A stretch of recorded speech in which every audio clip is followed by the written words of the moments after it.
ขอบุญสุขใจสุขกายไหว้พระขอพรองค์พระเจ้าทันใจหลวงพ่อประเสริฐเจริญพรอวยชัยให้ท่านสุขใจทั่วกัน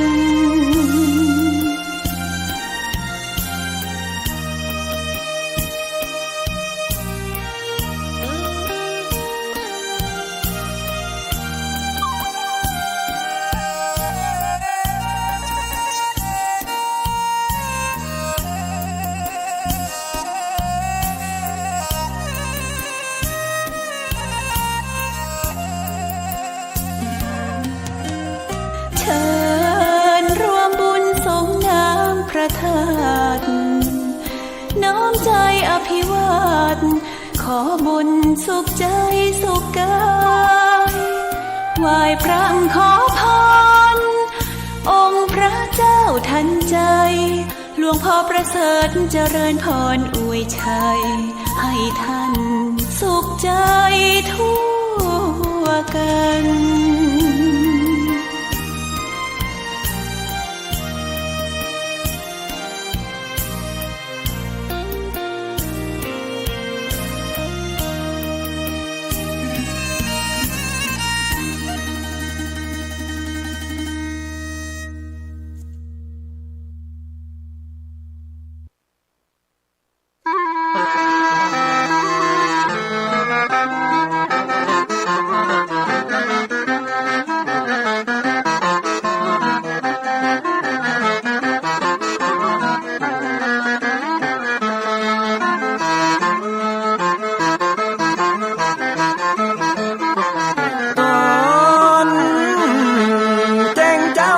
เสียงไก่ขันก่อนพี่ตะวันจะขึ้นขอบฟ้า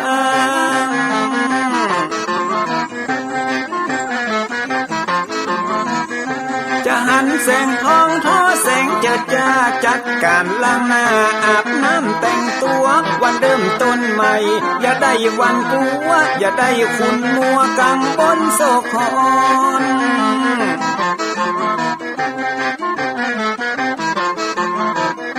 อย่าเอาน้ำคุณมาขังคนอย่าเอาน้ำฮ้อน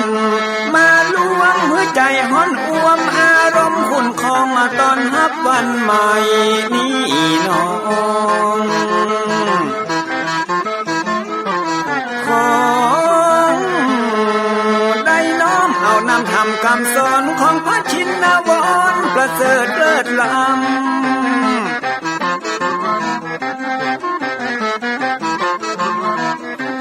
จุงจิตใจฮือออกจากธรรมบ่ฮือด่างดำโศกเศร้ามัวมองแสงแห่งธรรมะนั้นเป็นแสงทองส่องใจเรียวร้องตึงวันคำเจ้า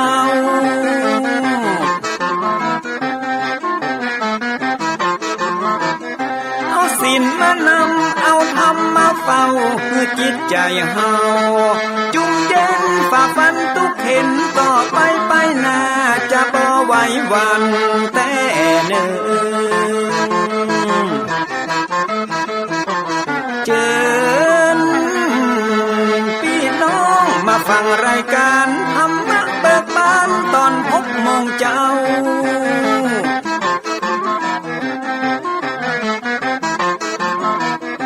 ฟังธรรมปื้นเมืองอันเป็นแบบเบาท่านพระครูวิสิทธิ์ศีลาภรณ์ตั้งใจเจ้าคณะตำบลป่าแดดนอนในเจ้าอาวาสวัดวังสิ่งคำตนนี้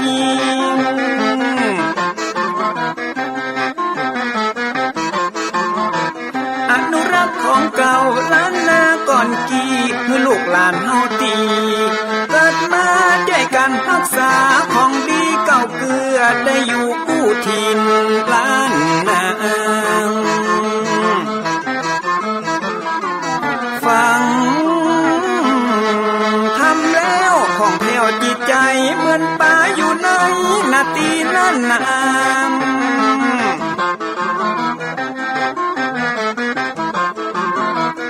เหมือนไม้สลีอันมีไม้กำเหมือนเสืออยู่ธรรมดงดอยคุณเขาสุขของมนุษย์ยิ่งใจหมู่เฮาสุข ที่ได้เอาธรรมะห่มตุม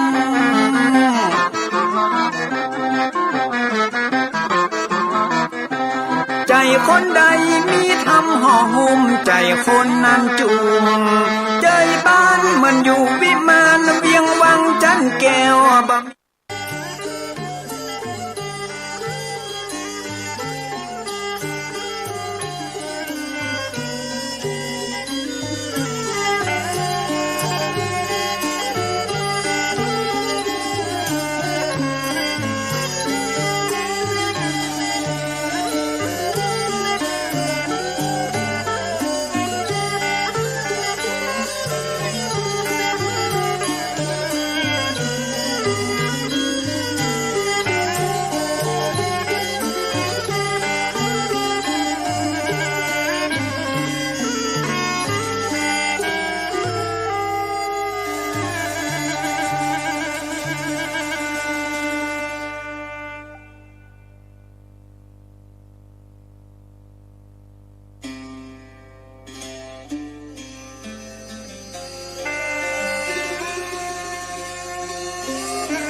ก็ขอยกมือ10 นิ้วกราบนบนอบน้อมอย่างพระติรัตนเจ้าเจ้าตั้ง3 ประการอันมีพระพุทธพระธรรมพระสงฆ์อันเป็นสรณะที่เปิ่งตีเคารพนับถืออันสูงสุดในชีวิตกราบคารวะแทบไตรไวสาปารมีธรรมพระมหาเถรานุเถระเจ้าคณะพระสังฆาธิการภิกขุสงฆ์สามเณรจุตนจุองค์โดยความเคารพเจริญสุขเจริญปอนปออกไม่ออกศรัทธาณบนติ่นจองห้องวัดจุหนุ่มเท่าใจยิงขอน้อมต้อนรับทุกท่านเข้าสู่รายการมรดกธรรมกำเมืองและสารธรรมกำเมืองทางสถานีวิทยุกระจายเสียงพระพุทธศาสนาแห่งชาติและสังคมคลื่นเพื่อการศึกษาพระพุทธศาสนาและวัฒนธรรมคลื่นพระพุทธศาสนาและจริยธรรมส่งสัญญาณออกอากาศทางสถานีวัดฝ่ายหินในระบบคลื่นความถี่ FM 104.50 เมกะเฮิรตซ์สถานีวิทยุคลื่นพระพุทธศาสนาและจริยธรรมส่งสัญญาณกระจายเสียงในระบบคลื่นความถี่ FM 96.0 เมกะเฮิรตซ์ในความอุปถัมภ์ของมูลนิธิพระบรมธาตุเจ้าดอยสุเทพดำเนินรายการโดยตุลุงในวังอัตมภาพพระครูวิสิทธิ์ศรีลาภรณ์เจ้าคณะตำบลป่าแดดเจ้าอาวาสวัดวังสิงห์คำตำบลป่าแดดอำเภอเมืองเชียงใหม่จังหวัดเชียงใหม่เป็นผู้ดำเนินรายการพร้อมกันนี้ก็ขอยกมือ10 นิ้วกราบถวายการต้อนรับและเจริญพรต้อนรับพระมหาเถรานุเถระครูบาสังฆเจ้าพระสงฆ์องค์เนนจุตนจุองค์ญาติโยมศรัทธา FC แฟนรายการสาธุชนทุกท่านที่ได้เข้ามาติดตามรับชมรับฟังทั้งภาพและเสียงการไลฟ์สดทาง Facebook ไลฟ์ของวัดวังสิงห์คำ Facebook ไลฟ์ของธรรมะภาคเหนือ Facebook ไลฟ์ของธรรมะคลายเครียด Facebook ไลฟ์ของทีวีวัดฝ่ายหิน Facebook ไลฟ์ของญาติโยมศรัทธาครูบาอาจารย์ที่ได้เข้ามาแล้วได้เมตตาแชร์เสียงธรรมแชร์เสียงบุญนี้ด้วยการกดไปที่สระแอซอสาง รอเรีย สระแอชอช้างรอเรือกรันอ่านว่าแชร์เอานิ้วน้อยๆงามๆกดลงไปที่หั่นมันก็จะไปออกหน้าจอ ของเพื่อนๆเฮาในกลุ่ม Facebook ก็จะได้ยินได้ฟังได้หูได้หันเป็นการแชร์บุญแชร์เสียงธรรมแชร์สิ่งดีๆไปยังกลุ่มเพื่อนๆเนอะอันที่มันบ่ดีบ่ต้องไปแชร์เรื่องของเปิ้นกำจมกำยังต่างๆเรื่องไร้สาระบ่ต้องไปแชร์ ไปส่งมาก็อ่านก็ลบขว้างใช่แต่สิ่งดีๆสาระข้อคิดต่างๆนี่เมตตาได้ช่วยกันแชร์ไปจะได้เป็นพระบุญกุศลเป็นการฮื้อธรรมะเป็นตาลไปแห่มต่างหนึ่งเด้อขอบพระคุณทุกท่านที่เข้ามาแล้วในเวลานี้ก็ขณะนี้หน้าจอ Facebook ไลฟ์กำลังขึ้นมากันเรื่อยๆตื่นกันขึ้นมาก็มาเข้ามาฟังน้ำฟังธรรมกันเจริญปอนคุณโยมชนจันทร์ซ้อนคำกับไว้สาเจ้าเจริญปอนโยมแม่เลี้ยงทัดพิชาสุสิงคำบอกปเลี้ยงตัวเนอแม่เลี้ยง FC มีแต่คนถามหา2 ปีมานี่ละไม่ได้ยินเสียงปเลี้ยงไม่ได้ยินเสียงแม่เลี้ยงโดยเฉพาะเด็กหญิงจันคำถามหัดตลอด เจริญปอนโยมพี่หมอมัทนาอัมพันธ์กราบใบสาเจ้าสาธุเจริญปอนโยมพี่อัญชลีคำกิตติเจริญปอนโยมเพชรเจริญปอนโยมสมศรีพรหมเมืองเจริญปอนคุณโยมอรพินใจทิกร เจริญปอนคุณโยมขวัญอินตยศเจริญปอนโยมปินันล่าปินันจรันปิยะจันทร์เจริญปอนพิทาจารย์มัคคณายกชื่อดังปนาธิสมเตปินนาธิสมเจ็ดสีเจริญปอนมีล้านนาวันนี้ไปตันใดพ่องฮะช่วงนี้บ่ได้จิมนะมีกะทินะ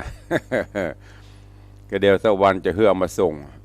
เจริญปอนโยมป้าพักเจริญปอนอาจารย์ประพันธ์เก่งกาจเจริญปอนโยมแม่บุญปั่นมีงานเจริญปอนคุโยมสมทรงสิทธิตากำลังเข้ามาชมกันเนาะวันนี้ สุมาภัยเข้ารายการจ้าไปหน่อยมาช้าดีกว่าไม่มาแม่ครูเหรียญทองจันทีเข้ามาแล้วรายงานโตมาช้าดีกว่าบ่มาเวลาเว้ยญาติโยมทั้งหลายเนี่ยเปิดแต่ว่าอย่าประมาทเวลาวาลีทุกนาทีมีค่าแป๊บของเพิ่นไปเรื่อยๆเวลาและวารีมิได้มีจะคอยใครเรือเมและรถไฟก็วิ่งไปปูนอย่างไม่ได้รอโอ้กันเดียวกันเนอะท่านเปิ้นกำลังเนี่ยฮะอยู่หยุดเวลาเปิ้นไม่หยุดนะไปเรื่อยๆไม่ได้อยู่ใต้อานัตสัญญาของใครการเวลาเนี่ยไปของเปิ้นตามนั้นเราก็ต้องบริหารเวลาช่วงเข้าภาษามันนี้ก็ตุลงต้องตื่นตั้งแต่ตี4ตื่นมาก็ทำกิจวัตรส่วนตัวบริหารร่างกายให้น้อยหนึ่งตี5 ขึ้นทำวัดแล้วก็ลงจากทำวัดมานั่งสมาธิสร้างบารมีธรรมจากนั้นก็กวาดลานท่านกวาดนี่กำเดียวก็จะ6 โมงละ7 โมง8 โมงไปถึงบ่ายยิ่งตอนบ่ายสำยิ่งฉันเพลเสร็จแล้วแป๊บก็ได้จะบ่ายโมงบ่าย2ละเนี่ยมันบวยเพราะนั้นก็อาจจะเข้าเวลาจ้าหน่อยก็เป็นอย่างเนาะก็ขอให้วันนี้เป็นวันแห่งความสุขทุกท่านเนี่ยอย่างก็ขอให้สำเร็จเดินทางไปไหนก็ขอให้สำเร็จผล สมปรารถนาเครื่องมันยังมาฮ้อนแต่นะมันเตะไปอู้ไปมาแฮมแล้วเดี๋ยวโยมมาตุลงไอ้เนี่ยแฮมเจือ ใครไม่มาใครไม่รู้นะมันเสียงมันจะแหบจะแห้งไปตามกาลเวลาถ้ามันฮ้อนมันอย่างลดนะกะเมื่อเจ้ามาต้องได้อุ่นเครื่องก่อนอุ่นเครื่องสกรรมมันก็เข้าตีเข้าตังเพราะนั้นก็ขอประทานอภัยครูบาอาจารย์ท่านเจ้าขอสุมาอภัยญาติธรรมญาติโยมเนอะ อาจจะเกิดความรำคาญเตี้ยกำลังฟังไปม่วนๆก็เรียกแฮมนะแต่ร่างกายโดยรวมยังสมบูรณ์ดียังมีอย่างเตี้ยเป็นไปตามสภาวธรรมมาแล้วแม่ครูเด่นทองจันทีไว้สาเจ้าสาตุแล้วก็มีโยมประสิทธิ์กะแม่นนะก็ถ้าจะแม่นนะ อ่านผิดอ่านถูกก็สุมาเนอะบอกหลายเตื้อก็ภาษาอังกฤษถ้าเป็นไปได้พิมพ์ภาษาไทยมาหน่อยกับผมหรือเด็กผมชื่อเด็กชายนั้นเด็กหญิงนี้อีกถ้าจะดี ยายเพลิดยายเพลินเพื่อนเกษตรเข้ามาแล้วสาธุขอน้อมต้อนรับทุกท่านเนอะเอาละอู้ไปเวลาก็ล่วงเลยไปเรื่อยๆก็เข้าสู่หัวใจของรายการเฮียก่อนก็เดียวจะได้ฟังน้อยเดียวก็จะบเต็มอิ่มมะตุลงก็พยายามใจเวลารายการเพื่อเป็นประโยชน์นะโดยการเพื่อฟังน้ำฟังธรรมเข้าสู่เนื้อหาสาระเรื่องของพระธรรมเทศนามรดกธรรมกำเมืองหงหินที่ได้นำมาเทศนาคือยังมีใครปูจากันเทศกันทำสักคนเถอะเนอะ ปีนี้รู้สึกว่ามันไม่ได้นี่กระเปิ้นนะกับบำรุงสถานีบำรุงฟืนบำรุงไฟก็เงียบกริบ แต่ปุ้นไปโผล่ที่ไหนโอ้เปิ้นไปตานหันตานนี่อย่างคลื่นสีขาวเฮาโดยการนำของท่านเจ้าจำพระครูอภิวัฒนวิกรมพร้อมคณะครูบาอาจารย์โอ้รถจะเป็นรถตู้จะเป็นร้อยกันแล้วก็สายบุญอื่นๆเห็นนะแต่ในวังเงียบปิ้งเนอะ ใครจะเมตตาใครจะถวายปุจจากาไฟกันอย่างก็เจิญเนอะ ครูบาอาจารย์ท่านเจ้าโดยนิมนต์เนอะปีนี้มีสักขบวน บรรทายกายตุลุงระบุไปตะอื่นมดใครจะห่วมปุจจากันเทศกันทำกลางภาษาเบานักเอาหนาขอผูกละหมื่นก็ปอดละปอดท่อแบบฟังแล้วตุลุง ใครจะปุจจากันเทศกันทำก็ตามมัธยาศัยเนอะได้ก็ดีมีกับเป็นหยังอู้กันไปอู้กันหนัวไข้หัวกันม่วนแต่พ่องเล่นพ่องหยอกล้อกันไปทำได้แต่ก็ดิ้ง เอาละโอ้พัมพันละนานักเวลากับไปเรื่อยๆนะได้บอกมาฟังธรรมเทศนาเรื่องโหงหินตะวาเทศนาผูกที่3จบลงไปแล้วก็ขึ้นสู่ผูกที่4ได้มาแถมน้อยหนึ่งเวลาหมดลงวันนี้ก็มาฟังกันต่อว่าเรื่องราวของโหงหินจะเป็นจะได้ในตอนก่อนนั้นล่ำดามาถึง พญายักษ์ได้หันโพธิสัตว์เจ้า เดินตางมาถึงยังเมืองตัวเก่าโดยปฏิปทาแล้วก็โดยเดชฤทธิเดชของเปิ้นต่างๆทำให้พญายักษ์ปกติแล้วยักษ์กับโพนนี่หันกันมันถึงถูกกันที่จะยับกินอย่างเดียวนั่นนะอาหารอันโอชะแต่ว่ามหันโพธิสัตว์เจ้ายักษ์ซ้ำปินไปแหมลายโอ้บุคคลนี้ไม่ใช่เป็นคนธรรมดาสามัญนี่ต้องเป็นผู้มีบุญถึงจะได้บุญป่าไม้ลำเนาภัยมาถึงยังเมืองเขานี้ได้มหาบดีไม่มีทาง เสร็จบก้องดองกลางต่างเนี่ยแต่นี่ดันโดนเดินมาถึงที่นี่ได้แสดงว่าไม่ใช่เป็นบุคคลธรรมดาแน่นอนจะต้องเป็นผู้มีบุญใหญ่บุญหลวงแท้ๆและป่ายปอจุมาเตะยักษ์ซ้ำไปหันองค์ตีนของโพธิสัตว์เจ้ามีหอยธรรมจักรขึ้นซ้ำบังเกิดความศรัทธาความเคารพนับถืออย่างยิ่งยวดขึ้นแหมก็เลยจวนโพธิสัตว์เจ้าฮือพำนักอยู่ที่บ้านที่เมืองของตัวเก่าให้ก่อนยังไม่ต้องไปที่ไหนเตื้อค่ำมืดมาก็จะอันตรายแล้วป่ายปอลูกสาวของพญายักษ์คือมุขวดี ก็เป็นสาวงามตัวป้อพญายักษ์ก็โอ้ลูกเฮาก็มีกู้มีกิมก็เลยจะยกเอามุกขบดีสาวจีสาวน้อยเนี่ยอายุประมาณ15ยก16ย่อนฮือเป็นกู้เป็นกิมไปแต่ว่าได้มาถึงที่นี่เวลา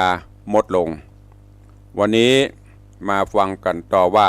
เรื่องราวของหงส์หินจักเป็นจะได้ตั้งอกตั้งใจฟังในผูกต้นที่4ตอนที่2เป็นลำดับไปณโอกาสบัดนี้ นะโมตัสสะภะคะวะโตอะระหะโตสัมมาสัมพุทธัสสะสัทธะโวฟังลาโสตุจันนาสัพปุริสะตังหลายตั้งยิงและใจมวลหมู่ที่ได้ปากันอยู่ทำทานและดาฟังยังรัสธรรมเทศนาหงหินลำดับดินมาแถมแล้วเราขอเชิญมวลหมู่ศรัทธายิ่งใจหนุ่มเทาจุ่งตั้งจิตใจ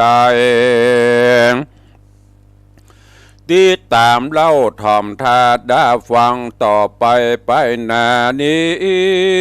และนา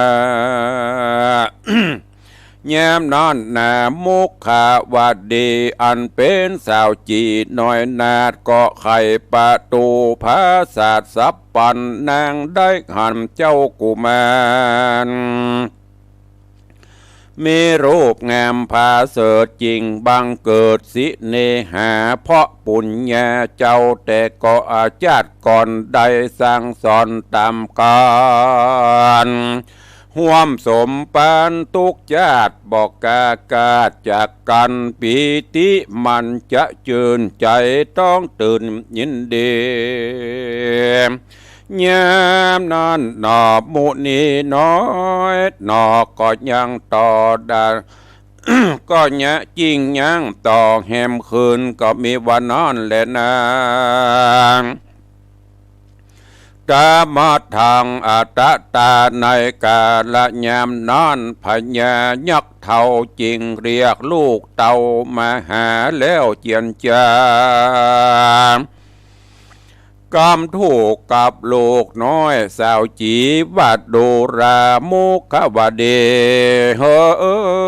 ยน้อยดอกบัดนี้กูป้อหันไกลการจักหาผัวเหมือนใจนี่มันยากกันบ่ใจบุญก็หากป่าไว้ป้อใจความนั้นน่ะจักหาน้อยจักเอาเมื่อใดก็ได้มีบ่อไร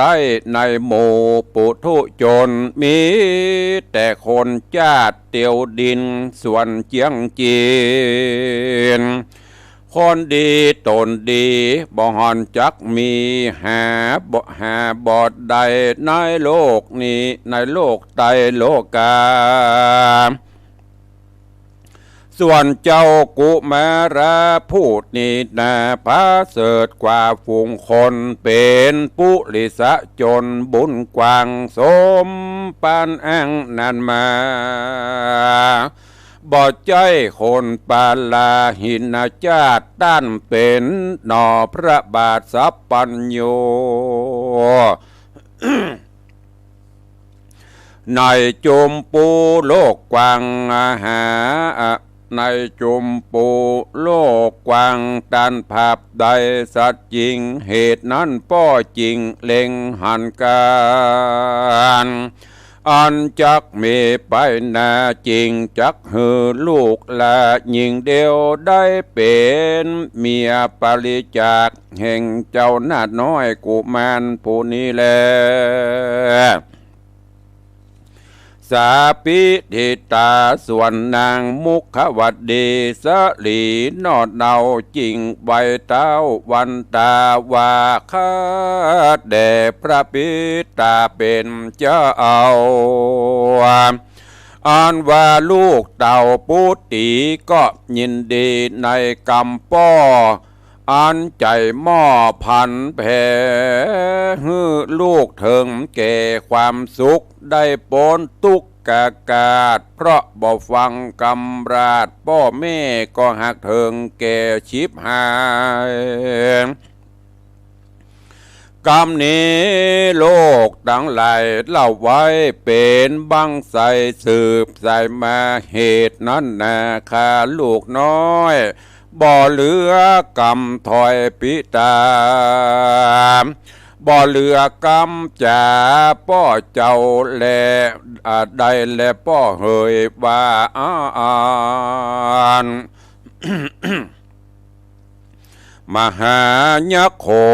ในกาละยามนั้นพญายักษ์ตนใหญ่จริงปดไปคุณนาจริงปงอาจญาดาวไทยแก่เสนาใหญ่โพฉลาดเฮอไปประกาศแก่มนทีกหบดีและขุนหมื่นนาจอยจื้นขุนปานเฮอมาจุมโดมกันตีภาษาตังไพรราชประจาแล้วปงอาจญาอภิวาทแก่อมาตประจาว่าโดการะเสนาอำมาตตังไพรราชมนทีวันนี้ก็เป็นวันดียามดีที่วิเศษเป็นวันเกี่ยวเกตดวงคำจักกระทำวิวาหกรรมอันยิ่งเก่นเกี่ยวจอมมิ่งปุตติผู้มีชื่อว่ามุขวดีนอดเดาเฮือห่วมเจ้าผู้ทอนอันนาเตียวจอนมาสู่ถึงที่อยู่เมืองเฮาขอจุงเอากันแต่งสร้างช่วยกันแห่งประดับประดายังเวใจญาภาษายังเวใจญาภาษาเจือลบราชอาสนะแล้วนำมายังอาหารตังเป้าตันกรวยอ้อยเรียงเรียบร้อยหลวงลายให้เล่าใหญ่ขับไข้ของแก้มใส่ภาชนะเครื่องปันดาและแสนสิ่งใบสีหญิงปันปวงปักดอกดวงหอยย้อยหยะหยาบซอยเปิงเปล่าหมายมือข่าวสะอาดห้อยย้อยปาดใบสีตุลิญญานนทีทรงเสพเฮือกองเตดเวียงใจสนุกม่วนใหญ่ฟ้อนเต้นจวนกันเอวเล่นจ้อยซอเสียงมีหมอมีก็อองดังตัวห้องมนเตียนเสียงสะเขียนเกิดกองพับตัวห้องอบทลบเป็นมหรสพอันใหญ่จุคนก็มีแหละนะ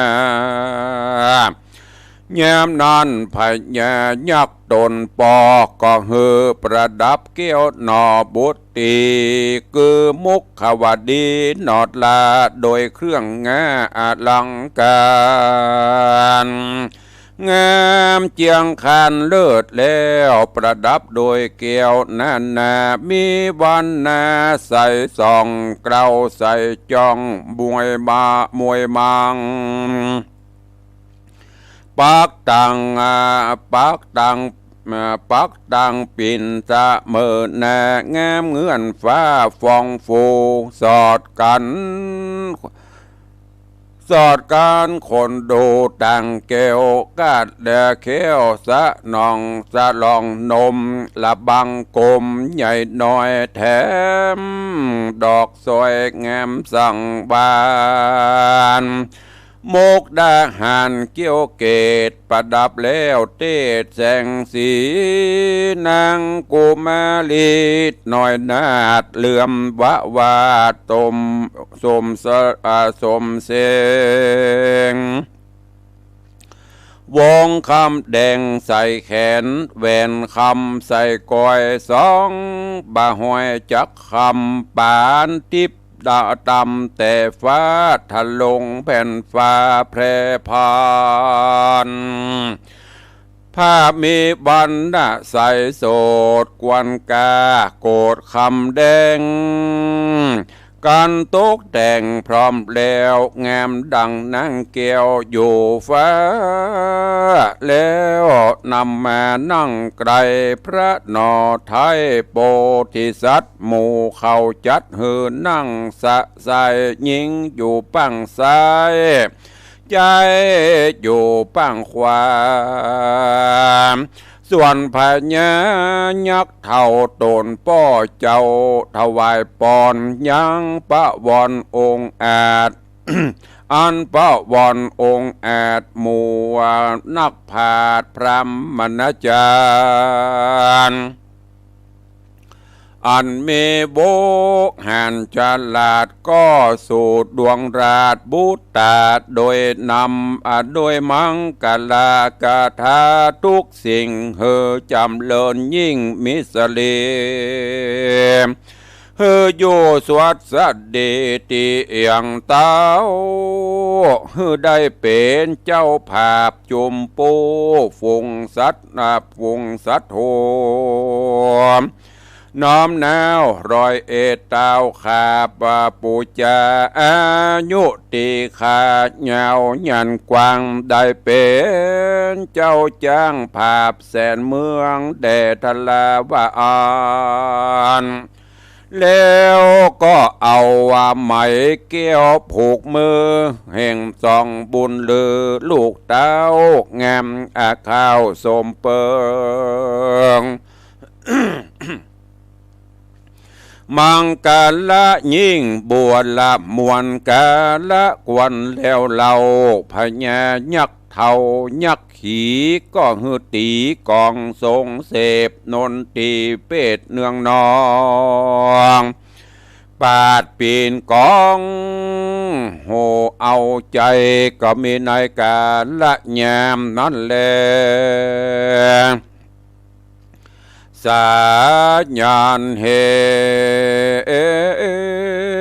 ในเมื่อตะวันตกต่ำก้อยลาล่ำหอยลงแรงยักษ์ตาแดงทั้งหลายอันเป็นปริวานมวลหมู่ก็กลับสู่เฮือนเขาส่วนโปธิสัตว์เจ้าเลิศแล้วกับนางแก้วมุขวดี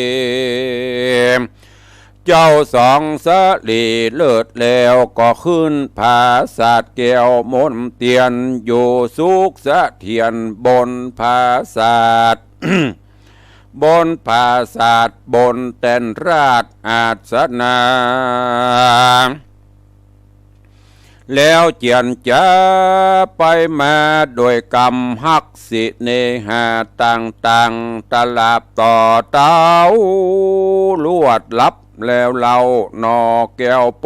ธิญาณก็ปฏิสันทานตันต่ออำลาป้อยักปีตาบอกขี่แง่อันจักไปสู่แดนไก่หาเมเท่าตามป่าเศร้าหิมปานส่วนตนองค์ขันอาเขาพญายักษ์ท่าพญายักษ์ท่านเมืองผีพาสะไหลดีต้านถูกกับโดยลูกเต่าวดุรานอเนาปุตตา เจ้าจักหายังแม่เท่าในป่าเศร้าโดงรีขอจุ่งไปดีเนอลูกเต่าอย่าได้หม่นเศร้ามองคิมความสุขสวดสดีจุงมีแก่เจ้าอย่าได้โศกเศร้าประกันได้เจ้าเดินในแหล่งลาแม่นประสบเนี่ยแม่เท้าจุงนำเขาจุงนำเขาคืนมาแม่นบ่ปะไอ้นี่กะแม่เท่าบ่เฮือลูกเต่าก็ฮือลูกเต่าปีกขึ้นมาฮับเอาโสภาร่วมห้องอย่าละน้องแก้วโสภา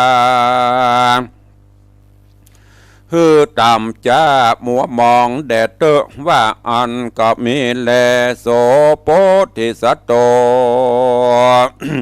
ส่วนกุมันนอเต้าก็ขันฮับเอากับพ่อเจ้าตนป้อตันถอยต่อราชาว่าเป็นสันได้ขาดนอลาก็จากปีกว่าขึ้นมาฮับเอาจะแย่เมียเธอติดตามไต่ตัวไปเล่นหน้าป้อเฮยการเจ้าก่าวแล้วก็ไปสู่จะแย่มือเมียปิแย่ห่วมเนื้อนั่งแอมแฝงคิง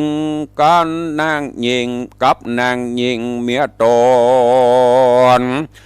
แล้วเจ้าตามนเจียนจะว่าดูราโสภาขินแก้วบ้านนี้ยังบ่แล้วแห่งกรรมพาธนาปีจากไปเสาะหาแม่เท่าตามอัจญาป้อเจ้าหากใจมาปีขออามลานาดน้องอันเป็น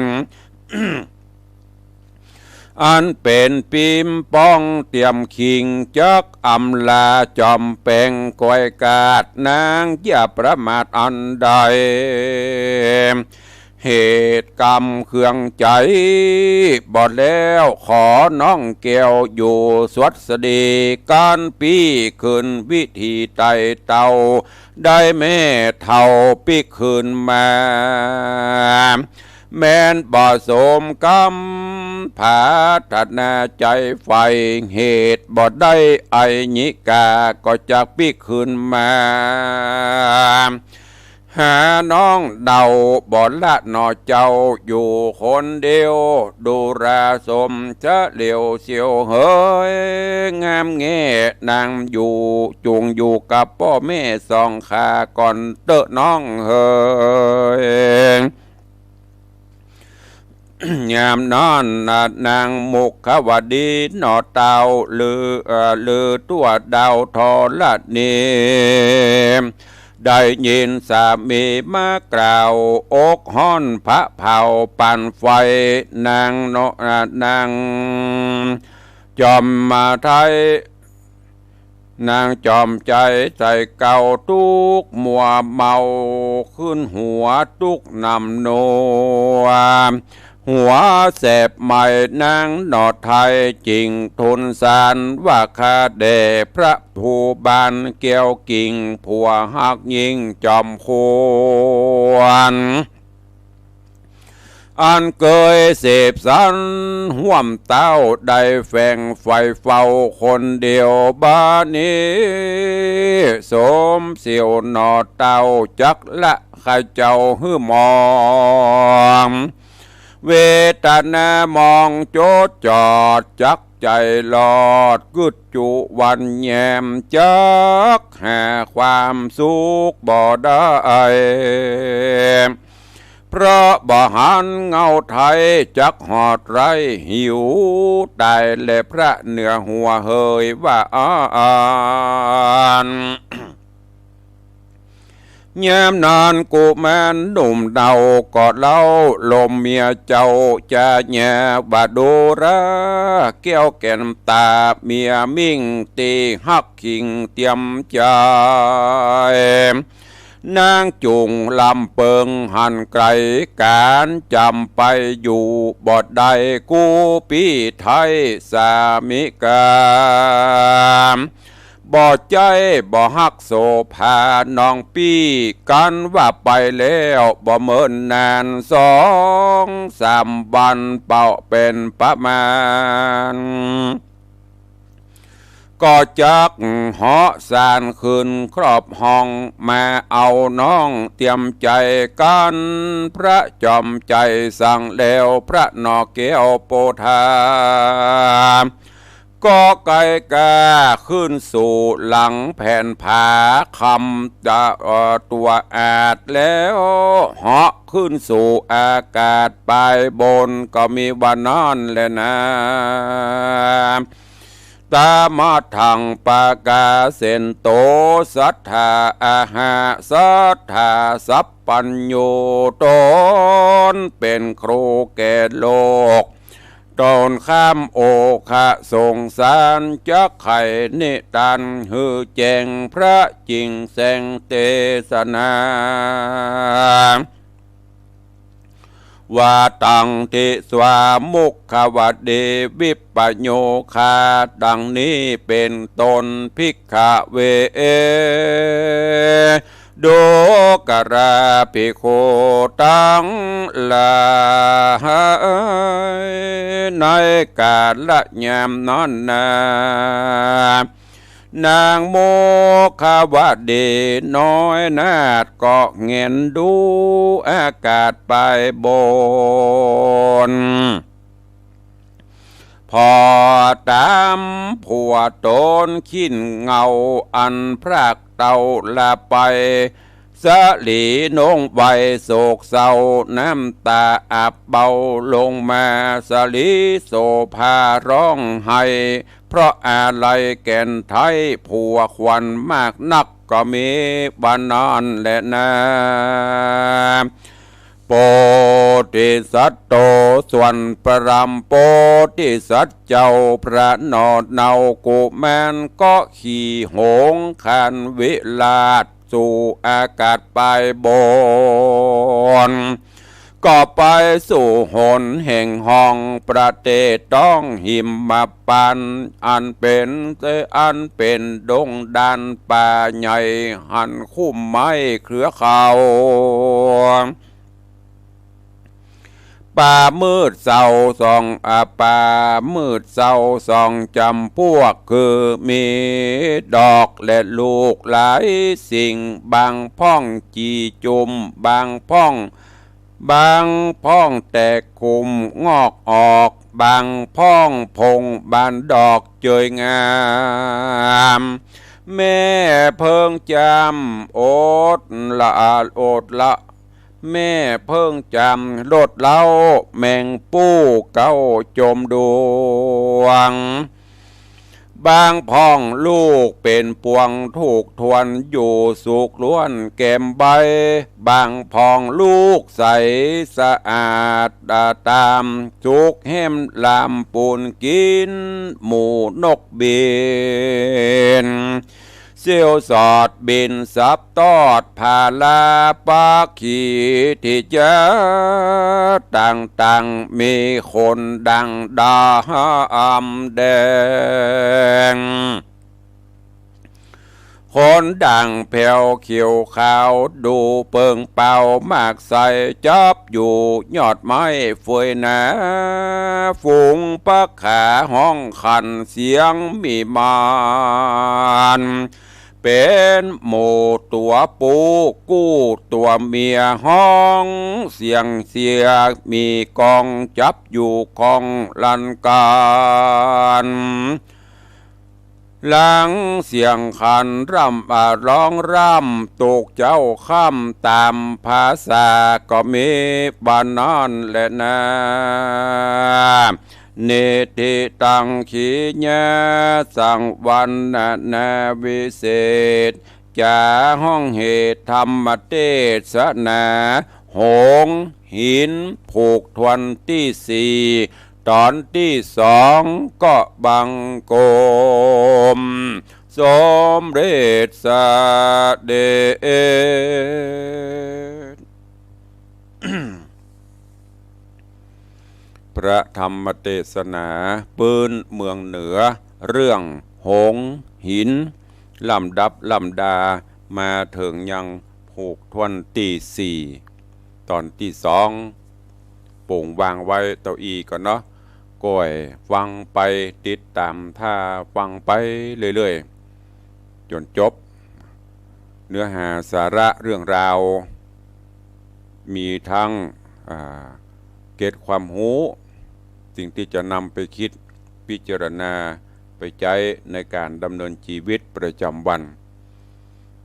หงหินนี่โอ้คนเฒ่าคนแก่หุ่นก่อนเพิ่นจะฟังจนจำเนื้อ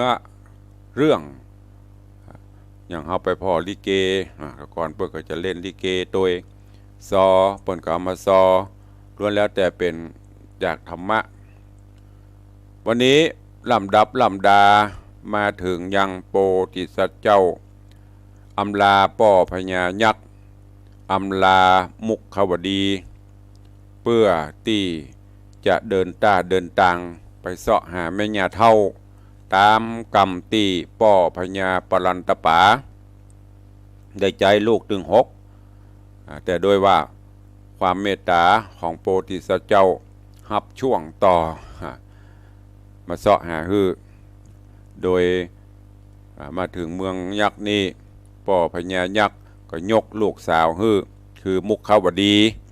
ฮืออยู่เป็นกู้จีวีกู้ข้างก็อยู่ด้วยกันได้พอประมาณแต่โดยว่ามีการที่จะต้องไปโพธิสัตว์เจ้าก็ไปกราบทูลป่อพญายักษ์แล้วก็โอ้จากับมุขวดีเมียฮักสั่งกันไปสั่งกันมาลากันแล้วก็ขึ้นขี่หงหินหงคำตัวนี้เพื่อไปเสาะหายังแม่เฒ่าในระหว่างนี้กำลังอยู่ในระหว่างเดินทางต่อไปในป่าเขาลำเนาภัยเต็มไปด้วยสิ่งสาราสัตว์นกหนูตลอดจนดอกไม้พืชพันธุ์นานาพันธุ์ดอกไม้ก็มีสัปปะหลายสีหอมตลบอบอวนพ่องบางดอกบางชนิดก็เหม็นพ่องนะกำลังอยู่ในระหว่างที่เดินทางเรื่องราวของหงส์หินจะเป็นจะได้เจิญติดตามรับฟังกันในผูกต่อไปเนอะวันนี้ขอโป่งวางไว้แต่เพียงเต้าอี้ก่อนเวลาท้ายรายการเหลือน้อยนิดเฮาจะได้ตักตายอุจาครูบาอาจารย์ตักตายพี่น้องญาติโยมทั้งจากต่างหน้าจอ Facebook ไลฟ์และจากต่างบ้านต่างจองเนาะเบื้องต้นก็ขอประชาสัมพันธ์ข่าวสารให้กับญาติโยมศรัทธาเนอะเข้าภาษามาได้วัน2 วันมานี้แล้วก็ในช่วงเข้าภาษานี้เป็นช่วงที่เราอยู่จำศีลกินทานปั่มเปงภาวนางานต่างๆก็คงจะเบาบางลงก็จะไปมีกันแหมคำกับปุ่นเดือน12เปงเป็นวันเปตพรีอุทิศบุญกุศลให้บรรพบุรุษบรรพชนจากนั้นไปก็จะออกภาษาแล้วก็จะเข้าสู่ช่วงของการเทศกาลมหาบุญมหากุศลมหากฐินแต่ละวัดแต่ละวาเพิ่นก็จะเตรียมงานปีนี้ตุลุงได้ประชาสัมพันธ์แจ้งเจิญจวนมวลญาติธรรมทุกท่านตลอดจนบารมีธรรมครูบาอาจารย์ท่านเจ้าเนอพระเจ้าประสงค์องค์เนนที่ได้ฟังได้พอได้กวยต่างเฟซบุ๊กได้ก็ดีนิมนต์และเจริญปอนเจิญท่านทั้งหลายร่วมทำบุญร่วมสร้างมหาปรมีธรรมร่วมสร้างตานะปรมีร่วมกับต่างมหาวิทยาลัยฝ่ายเทินซึ่งในปีนี้ต่างมหาวิทยาลัยฝ่ายเทินจะได้น้อมถวายทานผ้าจุลกฐิน อันเป็นมหาปางใหญ่โดยบุญบารมีโดยบริวารบารมีซึ่งต่างมหาวิทยาลัยภายใต้การนำการบริหารงานของอาจารย์แม่ดร.มรกตสุวรรณชินท่านผู้รับใบอนุญาตท่านดร.กิตติพัฒน์สุวรรณชินท่านอธิการบดี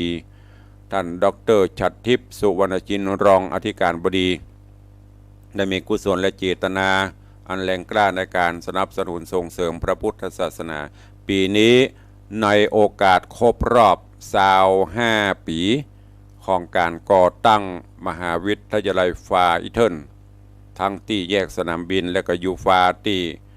แยกสันพกที่บ้านสันพกหวานต้นงิ้วนี่ใกล้ๆวังสิงคำนี่ก็ตั้งมาได้25 ปีถ้าเป็นบ่าวนี่ก็สู่วัยเบญจเพสพร้อมกันนั้นก็ในโอกาสอันเป็นมหามงคลยิ่งในโอกาสครบรอบอายุวัฒนมงคลครบ7 รอบ84 ปีของท่านอาจารย์แม่ผู้รับใบอนุญาตคืออาจารย์แม่ดร.มรกตสุวรรณชินเพิ่นก็เลยจะทำบุญใหญ่บุญหลวงครั้งหนึ่งในชีวิตเป็นประวัติศาสตร์ในการตอดจุลกฐินที่วัดวังสิงคำเนอะในวันที่6ที่7พฤศจิกายนเชิญชวนทุกท่านสั่งสมบุญบารมีร่วมกันแล้วก็ยังจะมีกฐินร่วมแต่ละสายสร้างบารมีร่วมกับทางมหาวิทยาลัยดังนั้นตุลุงก็เชิญชวนสายบุญอีป่อยแม่เฮาญาติธรรมตัวสร้างบารมีธรรมตานะบารมีตอดกฐินเพื่อสมทบทุนในการก่อสร้างกุฏิสงฆ์โฮงหลวงของวัดฟังชื่อกุฏิสงฆ์โฮงหลวงต้องใจงบประมาณพอควรอยู่ก็ต้องอาศัยแรงจิตแรงใจญาติธรรม FC ตัวใครจะร่วมบุญกุศลสามารถแจ้งความประสงค์จำนงใหม่เข้ามาได้ตับตุลุงบรรนักบรรณามามีนักก็จะห่วมเป็นสมทบกองกฐินกองกฐินกองละ 1,000 บาท 1,000 บาทก็ได้หรือจะเป็นสายใหญ่ในบริวารพวกพ้องสายไผ่สามัญก็แจ้งมาตั้งมหาวิทยาลัยไฟเถื่อนเปิ้นเอาชื่อลงให้ตัวจะไปพิมพ์ดีกาแจกเชิญชวนทุกท่านพร้อมกันนั้นเฮาก็จะได้ประกอบพิธีวางเลิกมหาชัยในการดำเนินการก่อสร้างกุฏิสงฆ์โฮงหลวงตัววางศิลาฤกษ์ถึงหลุมประธานและก็หลุมทิศทั้ง8รวมเป็น6มหาฤกษ์มหาชัย6หลุม6ชุดด้วยกันเมตตาบารมีทุกท่านที่จะมาร่วมเป็นประธานวางหลุมละเลิกละ 100,000 บาทก็ได้รับเมตตาจากพอออกไม่ออกศรัทธาล่าสุดก็ได้รับแจ้งความจำนงจากต่างโยมพ่ออาจารย์บุญมาโยมแม่ตุนแก้วทาคำแปงตั้นพอถนอมคุณครูจิตราทาคำแปงพร้อมครอบครัวลูกหลานปวารณาที่ฐานจิตเป็นเจ้าภาพ1มหาฤกษ์มหาชัย1หลุม1ชุดวันก่อนก็มีโยมแม่อำไพกองราชโยมปิอนรงค์มูลศรีพร้อมตระกูลกองราชตระกูลมูลศรียติพี่น้องบ้านแม่คือดอยสะเก็ดร่วมปวารณาที่ฐานจิตเป็นเจ้าภาพ1มหาฤกษ์มหาบารมีแล้วก็ก่อนนั้นก็มีเดี๋ยวตุลุงจะค่อยเอามาอธิบายเอามาแจ้งเนาะส่วนญาติโยมที่ฟังทางบ้านโอ้เฮามีเงินหมื่นเงินแสนอย่างเปิ้นจะให้จะหอมแล้วก็ได้หมดไม่ได้บังคับกฎเกณฑ์ว่าจะต้องตะอันตะอี้แต่นี้ได้ตั้งบุญมหาทานไว้ก็อธิษฐานจิตบุญบารมีเปิ้นพอได้เปิ้นก็มาช่วยหมู่เฮาก็ช่วยกันไปจะเป็นหมื่นเป็นแสนเป็นพันเป็นร้อยเป็นอย่างบาทเดียวก็ได้ ไม่มีปัญหาช่วยโอ้บุญบ่ได้อย่ามาแปลงก็บ่ได้บังคับบ่ได้ขู่เข็นบ่ได้กฎเกณฑ์แต่ตั้งไว้เพื่อมีบุญบารมีก็รับไปเฮามีแต่ใดก็ทำไปโอ้ข้าเจ้าหมีหมีตุลุงย่อยได้โยกมือ10 นิ้วตั้งวางคิ้วเกษาตั้งจิตอธิษฐานโมทนาบุญก็ได้จะไปจมจะไปเดือดจะไปเล่าขวัญติชินนินตาบ่าหันบ่าอีเฮาบ่ทำก็เป็นอย่างญาติโยมส่วนเฮาหมู่เฮาที่ฟังนี่มีปัญหา มันจะมีกับบางปุ่มบางกวักโอ้มันถือว่าเพื่อว่าอันยังก็ตามมันมีทั้งเห็นดีและไม่เห็นดีเห็นด้วยและไม่เห็นด้วย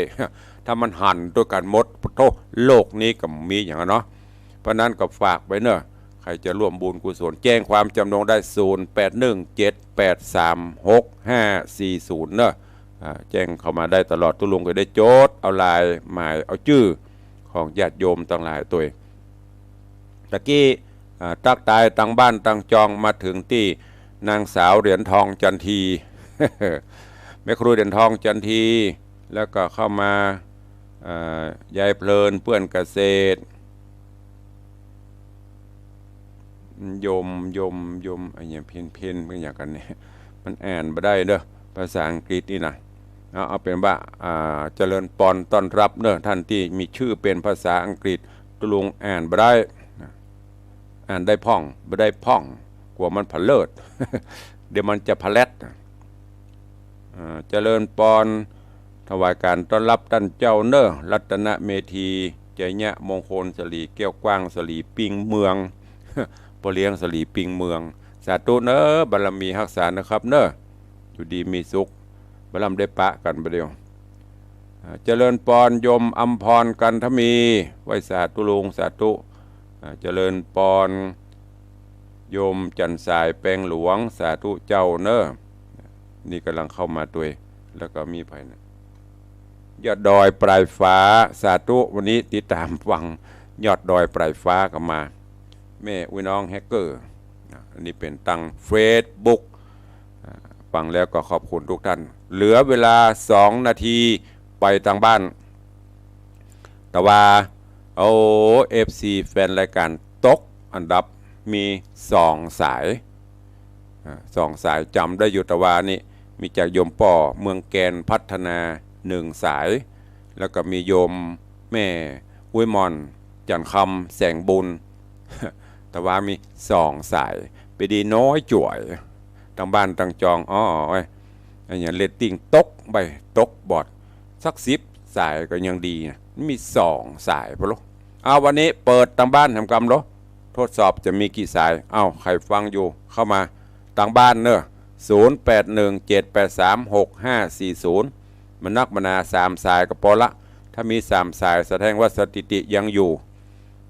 โทรเข้ามามีก็ใครฟังอยู่ที่ไหนทางใดสถานีวิทยุวัดฝายหินคลื่นความถี่ 104.50 เมกะเฮิรตซ์โทรเข้ามาแล้วก็คลื่นพระพุทธศาสนาและจริยธรรม96นี่เป็นแม่ตอนสายที่1เจริญปอนเมืองแกนพัฒนาสายที่2จันคำแสงบุญแม่นไหมมาถูกต้องสาธุไปบวยๆพอละ2 สายละสายแรกเมืองแกนสายที่2จันคำสายที่3มีไหมครบหรือเปล่าหรือว่า2 สายหรือว่า2 มิตรรักแฟนรายการมารับแม่เลี้ยงเจริญปอนโยมแม่อภัยนี่มิตรรักแฟนรายการแฟนพันธุ์แท้สาธุน้องแม่เนอเจริญปอนมา3 สายครบสายที่4อีกการล้ำพ่ออย่างแควนจะได้มีอารมณ์จัดรายการสาธุอนุโมทนาเจริญปอนโยมแม่เตรียมตาสายที่5ไปเร็วๆสาธุนะแม่เนอบุญรักษาอยู่ดีมีสุขภาพแข็งแรงไวๆเด้อสาธุโยมแม่เตรียมตาเฉียบแหลมสารปีนี่ก็อุปถัมภ์ประทากมาตลอดมากินมาทานขอสุขภาพสมบูรณ์แข็งแรงเดินเหินได้บวยๆนะแม่เนอแฮมสายสุดท้ายเพื่อ วันนี้มาละ5 สายยังแควนหน่อยล้ำที่ได้ตั้งไว้3 สายมีไหมอีกสายหนึ่งได้มาละพระเจ้า5 พระองค์ 3 สายทางเฟซบุ๊กตอนนี้มีประมาณ20 ป่ายก็ถือว่าดีอยู่ใครจะตัวตุลงมีก็ทดเวลาบัตรเจ็บ2 นาทีแล้วนะเลยเวลามีไหมถ้ามีจะได้ลำได้ลากันนะมีแล้วเนาะ หู้ไปกระตึมมีไข่โทรเวลาเสียเวลาของเปิ้นต่างสถานีเดี๋ยวตุลุงจะโดนจม1จม2ล้ำเวลารายการอื่นวันนี้อย่างไปถูกต้องพ่องบ่ถูกต้องหลายผิดพลาดประการใด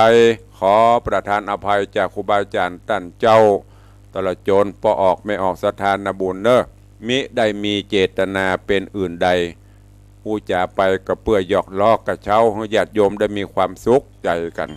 โอ้มีอยู่กะก็รอตะเล่อยู่เมาไปแต่ลูกขวายกะอ้าวสายสุดท้ายภายเอ้ยเจริญปอนเจริญปอนโทรแล้วก็บ่อยซักอย่าง อันเนี้ยลึ่งนะละอ่อนนี้เอาล่ะประจมเดี๋ยวว่าจมฮะมะก็ขอให้ทุกท่านมีความสุขเนอะอันใดที่อู้ออกไปก็เดี๋ยวมันบ่ถูกต้องทำนองกองธรรมกลัวญาติโยมจะติฉินนินทาบ่ได้มีเจตนาอื่นใดเนอะผู้จ่าไปให้มีความสุขกันวันนี้ขอให้กูลแก้วเจ้าทั้ง3ปกห่มอภิบาลปกปักรักษาทุกท่านขอให้มีความสุขความเจริญอยู่เย็นเป็นสุขจุ่มเนื้อเย็นใจให้มีสุขภาพพระนามัยสมบูรณ์แข็งแรงเหมือนกันจุตนจุองค์จุผู้จุคนเนอจัตตาโลธรรมาวัตันติอายุวันโนสุขังพระลัง